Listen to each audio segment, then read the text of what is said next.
بھی کوئی کام نہیں۔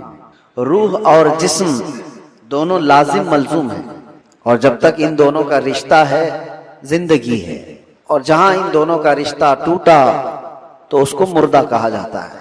روح اور جسم کا تعلق ختم ہوتی ہی زندگی بدل جاتی ہے۔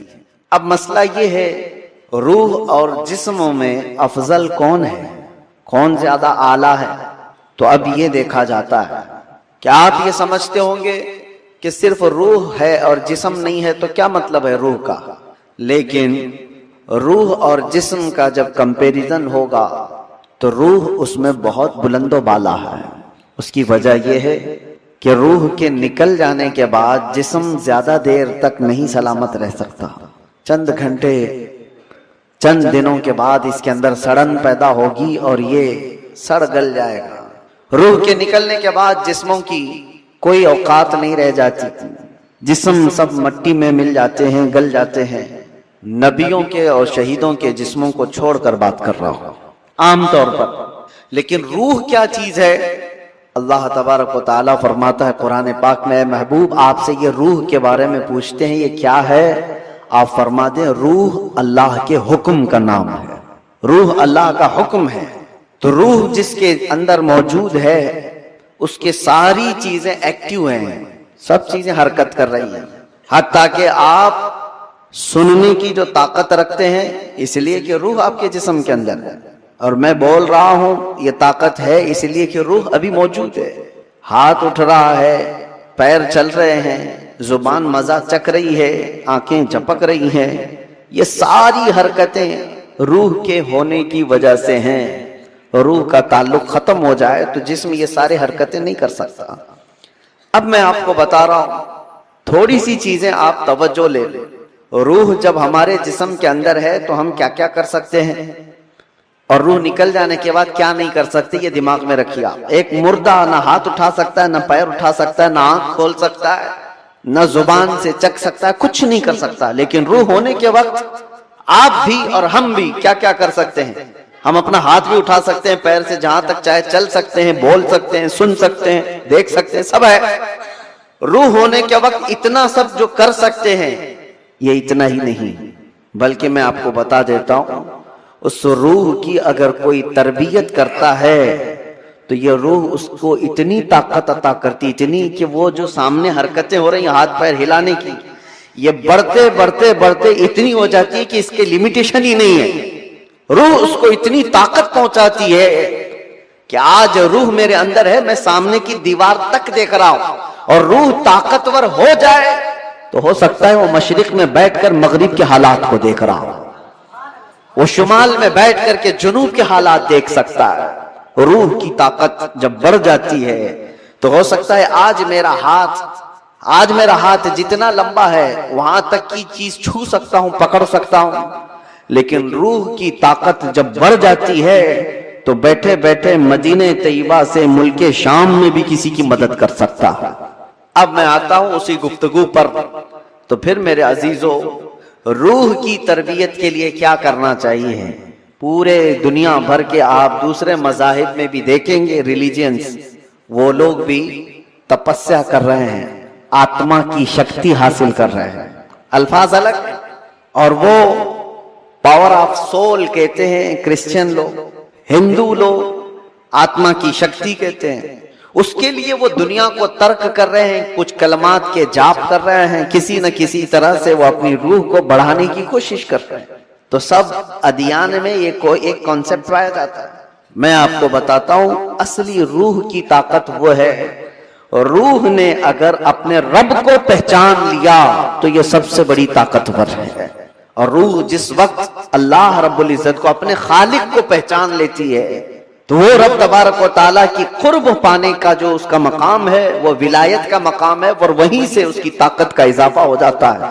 ہمیں اس روح کی تربیت کیسی کرنی ہے؟ روح کی تربیت کیسی ہو؟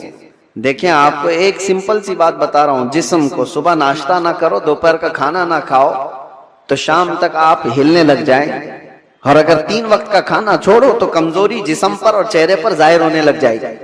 کیوں؟ اس لیے کہ جسم کو بھوک لگتی ہے اور ہم کھانا کھاتے ہیں، اسی طرح روح کو بھی بھوک لگتی ہے، روح کی غذا اللہ کا ذکر ہے، ذکر اللہ ہے، اور جب بندہ اللہ کا ذکر کرتا ہے تو اس کی روح تر و تازہ ہوتی ہے۔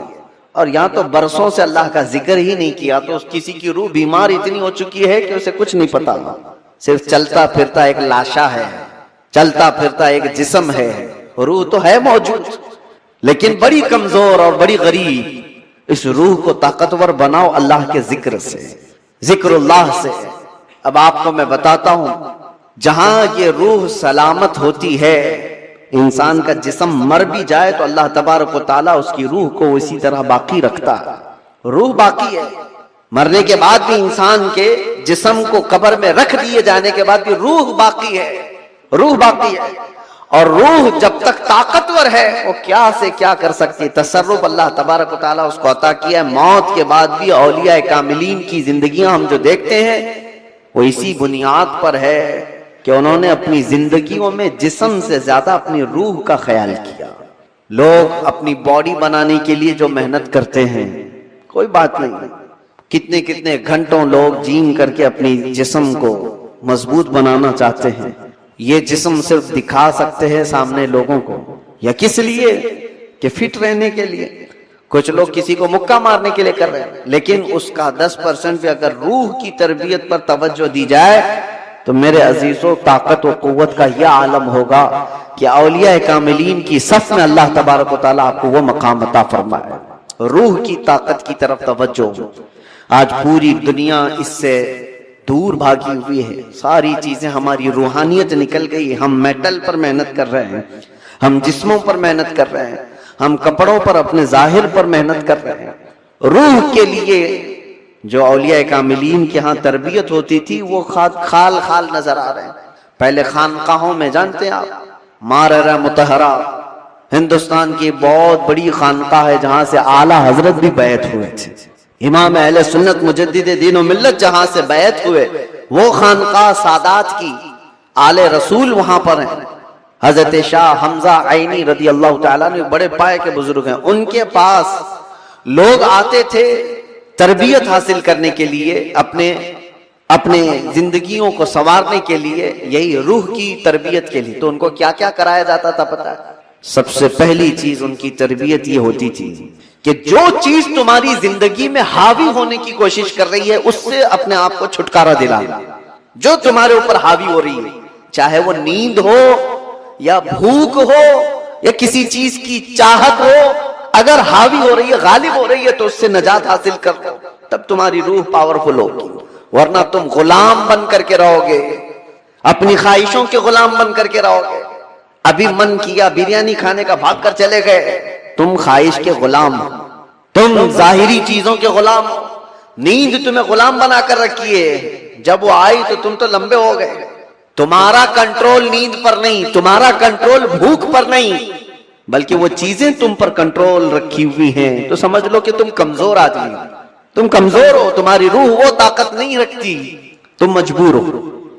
اولیاء کاملین کو اس کے برعکس تربیت دی جاتی تھی، بھوک پر کنٹرول، خواہشات نفسانیہ پر کنٹرول اور نیند پر کنٹرول۔ حتیٰ کہ میں آپ کو بتاؤں، حضرت شاہ مینا رحمۃ اللہ تعالیٰ علیہ لکھنؤ کے بہت بڑے بزرگ ہیں، وہ جب رات کو عبادت کے لیے کھڑے ہوتے، انسانی فطرت کا تقاضا ہے کہ نیند تو آتی ہے، لیکن وہ یہ چاہتے تھے کہ نیند انسان کی ضرورت ہے، اس کو بھی میں اپنے اوپر غالب ہونے نہیں دوں گا، میں جب چاہوں سو جاؤں، لیکن نیند جب چاہے تب مجھے نہ سلائے۔ نیند میری حاکم نہیں، میں اس پر حاکم ہوں۔ آپ نے کیا کیا جانتے ہیں؟ رات کو عبادت کے لیے روزانہ کھڑے ہو جاتے تھے۔ ایک دن ایسا ہوا کہ جھپکی آ گئی اور گر گئے۔ اس کا ان کو اتنا افسوس ہوا کہ عبادت میں نیند نے مجھے اپنا غلام بنا دیا، اللہ رب العزت کی عبادت سے مجھے نیند نے دھوکہ ایسا دے دیا کہ میں گر گیا، اس کا غلام ہو گیا۔ اس کے بعد سے رات کو جب کھڑے ہوتے تھے تو نمک میں سلائی ڈال کر اپنی آنکھوں پہ سرما لگاتے تھے، نمک کا سرما لگاتے تھے۔ عام سی بات نہیں، سننے میں آپ کو آسان لگ رہا ہو، نمک کے 2 تنکے بھی اگر آنکھ میں چلے جائیں تو کیا حالت کرتے ہیں، لیکن حضرت شاہ مینا فرماتے ہیں کہ نمک کو پوری طور پر آنکھوں پہ لگاتے تو ان کی آنکھوں سے خون جاری ہو جاتا تھا۔ لوگ کہتے بھی تھے کہ آنکھیں سرخ ہو کر خون بہتی تھیں، بہاتی تھی. آپ سے کہا جاتا کہ آپ اس طرح سے آنکھوں کو سختی کر رہے ہیں, آپ کہتے ان آنکھوں کی وہی سزا ہے جو مجھے میرے رب سے دور کر رہی ہے. نیند کا غلبہ مجھے لا کر کے اپنا غلام بناتی ہوں. خواہشات کے لیے بھی انہوں نے ایسا ہی کیا ہے. اپنے خواہشات پر کنٹرول جب تک آدمی نہیں کرتا اس کی روح طاقتور نہیں ہے, اس کی روح کوئی طاقت نہیں رکھتی, وہ کمزور آدمی. اسی لیے میرے عزیزوں, میں جو بات کر رہا تھا, حضرت شاہ حمزہ عینی, ان کے ہاں جو لوگ آتے تھے, کچھ تو پنڈت بھی آتے تھے, جوگی بھی آتے تھے تپسیا کرنے کے لیے کہ صوفی سنت ہیں, ان کے ہاں جو تربیت ہوتی ہے وہ بہت اعلیٰ درجے کی ہوتی ہے.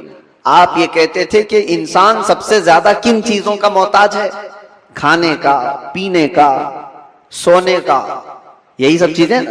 اس پر تو وہ کنٹرول کرا ہی دیتے تھے. کوئی ایسا ان کے پاس مجاہد ہوتا, ریاضت کرنے والا, کہ 3 دن 4 دن تک بغیر کھائے پیے عبادت میں مصروف رہتے, کچھ بھی نہیں. اور یہ پاسبل ہے کیونکہ اللہ نے انسان کی باڈی کو فلیکسیبل بنایا ہے. اس کو جیسا بندہ ڈھالتا ہے ویسا جسم بنتا ہے, کوئی چیز امپاسبل نہیں ہے. بزرگوں نے یہ تربیت کیا.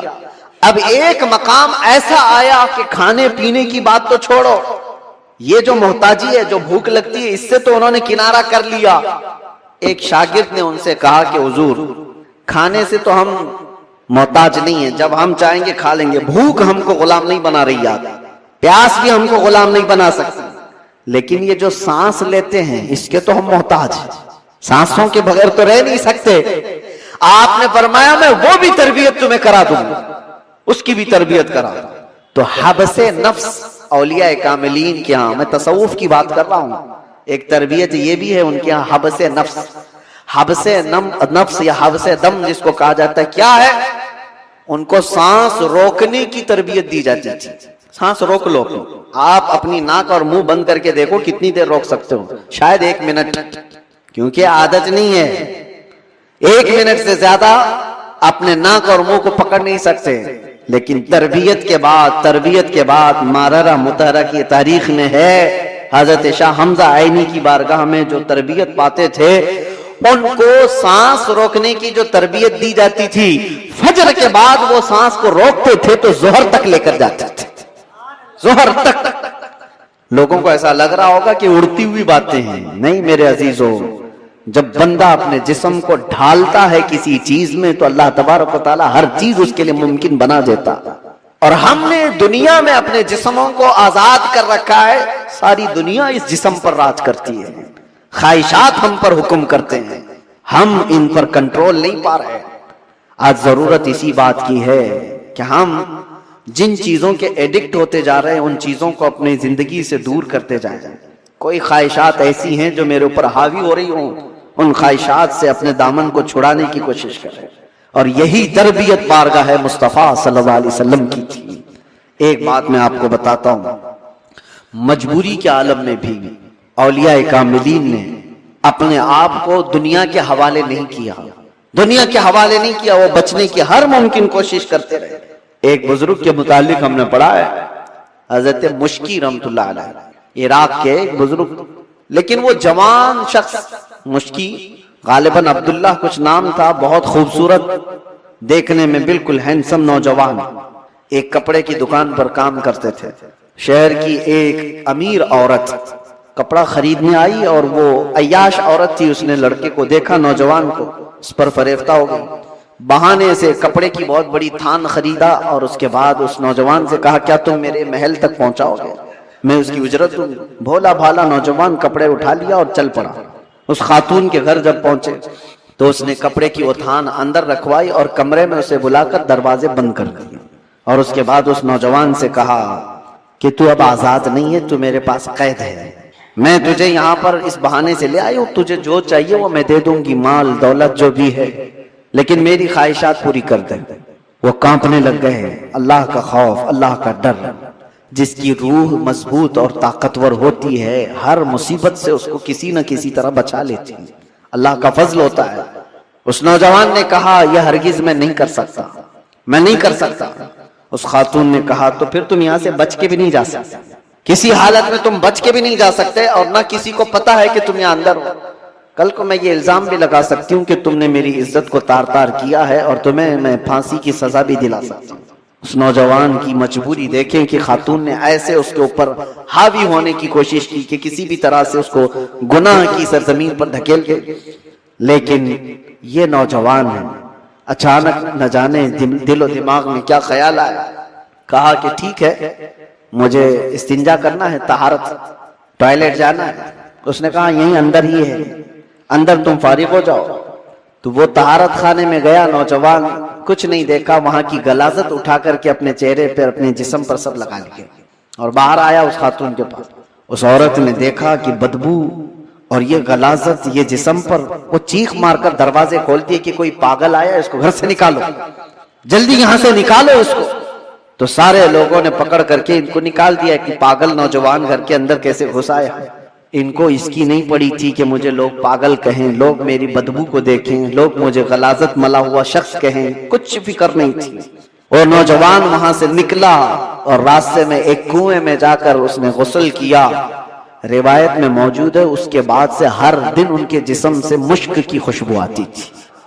اللہ تبارک و تعالیٰ کے لیے جب بندہ اپنے جسم کو بچا لیتا ہے تو رب تبارک و تعالیٰ اس کو ہمیشہ کے لیے محفوظ کر دیتا ہے یا خوشبودار کر دیتا ہے۔ یہ بات میں اس لیے عرض کر رہا ہوں کہ جن لوگوں نے خواہشات پر کنٹرول پا لیا، وہ تھوڑی دیر کی تکلیف تو ہو سکتی ہے لیکن ہمیشہ کے لیے اللہ عز و جل ایسی عزت بخشتا ہے کہ آپ اس کو گمان بھی نہیں کر سکتے، گمان بھی نہیں کر سکتے۔ آج ہمارے روحوں کی تربیت کی ضرورت ہے، جسم سے زیادہ روح کی تربیت کرو، اور جس کی روح غلیظ ہو گئی ہے اس روح کا لوگوں کے درمیان رہنا ایک مردے کی طرح ہے، مردے کی طرح ہے۔ اسی لیے میں نے دیکھا ہے تاریخ میں، آپ کو پتا ہے حضرت صابر کلیری رحمۃ اللہ تعالی علیہ کے متعلق آپ نے سنا ہوگا کہ آپ سے آپ کے مرید نے پوچھا تھا کہ فنا اور بقا کیا چیز ہے، تو آپ نے فرمایا تھا کہ میں تم کو بعد میں بتاؤں گا۔ فنا اور بقا، فنا کا مطلب ختم ہو گیا، بقا کا مطلب باقی رہنے والا۔ تو آپ کا انتقال ہوا، آپ کا غسل کفن سب کر کے جنازے کے لیے رکھا گیا، تو کون آگے بڑھے نماز پڑھانے کے لیے؟ صفیں لگی ہوئی تھی، ہزاروں کی تعداد میں لوگ موجود تھے۔ ایک گھوڑ سوار آئے، چہرے پر کپڑا پڑا تھا، سیدھے وہ امامت کے آگے بڑھ گئے، نماز پڑھا لیا۔ سارے لوگ ان کے پیچھے نماز بھی پڑھ لی، کسی نے پوچھا نہیں۔ اور وہ آئے ہوئے بزرگ نماز جنازہ پڑھا کر نکل رہے تھے، تو ان کے وہ مرید خاص جو صابر کلیری کے تھے، انہوں نے ان کو پکڑا اور پوچھا آپ کون ہیں؟ ہمارے پیر و مرشد کی نماز جنازہ پڑھانے والے آپ کون ہیں؟ اچانک آئے اور پڑھا کر جا رہے ہیں۔ کپڑا انہوں نے چہرے سے ہٹایا تو وہ صابر کلیری ہی تھے، صابر علاء الدین کلیری۔ ہو سکتا ہے آج کے ماڈرن زمانے میں لوگ اس کو کہانی سے تعبیر دیں گے۔ آپ نے فرمایا تم نے مجھ سے سوال کیا تھا نا فنا اور بقا کیا چیز ہے، وہ جنازے میں جو ہے وہ فنا ہے اور یہ تیرے سامنے ہے یہ بقا۔ جس نے روح کی تربیت کی اپنی زندگی میں، اللہ تعالیٰ موت کے بعد بھی اسے تصرف عطا کرتا ہے، اسے تصرف عطا کرتا ہے۔ صحیح روایات میں موجود ہے کہ جس نے اپنی روح کو اللہ اور اس کے رسول کے حوالے کیا، اللہ اس کی جسم کی بھی حفاظت کرتا ہے، صرف روح کی نہیں جسم کی بھی۔ شہداء احد کے بارے میں دیکھیں، شہداء بدر کے بارے میں، کہ ان کے جسم بھی نہیں سڑے گلے، قبروں میں برسوں تک اسی طرح سے رہے۔ 1935 میں عراق میں بغداد کے دریائے دجلہ کے کنارے دو صحابہ کی قبریں تھیں، حضرت حذیفہ بن یمان، حضرت عبداللہ بن جابر۔ ان کی قبروں میں پانی بھر گیا تھا تو قبریں کھولی گئی تھی۔ 1935 کی بات کر رہا ہوں، تقریباً 1300 سال کے بعد ان کی قبریں کھولی گئیں تو دونوں صحابی جسموں کے ساتھ صحیح سلامت آرام کر رہے تھے۔ اخبار کی کٹنگ بھی آج بھی لگی ہوئی ہے، عراق میں موجود ہے۔ 1935 بہت دور کی بات نہیں کر رہا ہوں، 100 سال نہیں گزرے، ابھی 90 سال پہلے کی بات۔ ان کے جنازے وہاں سے اٹھائے گئے اور بغداد سے 35 کلومیٹر دور لے جا کر حضرت سلمان فارسی کی قبر کے بغل میں ان دونوں کو دفن کیا گیا۔ یہ تاریخ موجود ہے۔ وہ صحابہ جن کی قبروں میں ان کے جسم 1300 سال تک باقی ہیں، کہنا یہ ہے جس نے اپنی روح کو اللہ کے حوالے کر دیا، اللہ اس کے جسم کی بھی حفاظت کرتا ہے۔ اور جو صرف جسمانی خواہشات کے لیے جی رہا ہے، اس کے جسم کا حال تو یہ ہے، ادھر روح نکلی ادھر جسم میں بدبو شروع ہو گئی، ادھر روح نکلی، جسم پھلنا پھولنا شروع کر دیا۔ عزیزان کرام وقار، ہمارے ان جسموں کی اوقات کتنی ہے میں آپ کو بتاتا ہوں۔ گفتگو کو سمیٹتے ہوئے صرف اتنی بات عرض کروں، کہا گیا ہے کہ قبر میں ہماری تختیاں بند کر کے جب لوگ چلے جاتے ہیں قبر کی مٹی میں، آپ کو اندازہ ہے، آپ ممبئی کے قبرستانوں کو دیکھتے ہیں اور بہت جلدی یہاں قبریں کھولی بھی جاتی ہیں، لیکن جہاں نہیں کھولی جاتی وہاں کے لیے بھی میں بتا رہا ہوں، دفن کر کے چلے جانے کے بعد ایک دن کے اندر، صرف ایک دن میں 24 گھنٹے جب گزر جاتے ہیں تو پیٹ میں کا اور دماغ میں کا پورا پانی پیپ کے ذریعے سے یا کسی طرح سے اس کے ناک اور منہ سے باہر نکل جاتا ہے، اس کے کانوں سے سب نکل جاتا ہے، اور اس کے بعد دن جیسے جیسے گزرتے جاتے ہیں، اگر قبر کے حشرات یعنی کیڑے مکوڑے اس کے جسم کو کھانے لگ گئے تو بہت جلدی وہ گلنا شروع کر دیتا ہے۔ 3 دن کے اندر پیٹ پھٹ جاتا ہے، اور پیٹ کے پھٹ جانے کے بعد جو تعفن نکلتا ہے اس کی چیزیں سب اس کی باہر ہو جاتی ہیں، اور اس کے بعد 9 دن گزر جاتے ہیں یا 10 دن گزر جاتے ہیں تو جسم کی ساری چمڑی پک جاتی ہے، پوری چمڑی، چاہے اس کو جتنی بھی حفاظت سے رکھا جائے، روح نے ساتھ چھوڑ دیا ہے تو اب جسم ترتیب وار ایک ایک چیزیں اس کی ختم ہوتی چلی جاتی ہیں۔ اس کے ناک سے، اس کے کان سے، اس کے منہ سے گودا باہر نکل آیا، پیٹ پھٹ گیا، اب چمڑی گلنے لگ گئی، پھر اس کے 40 دن گزرنے والے ہوتے ہیں کہ ہڈیاں سب باہر نکلنے لگ جاتی ہیں، دکھتی ہیں، ہڈیوں کا اظہار ہو جاتا ہے، چہرہ کسی حد تک رکھا جاتا ہے۔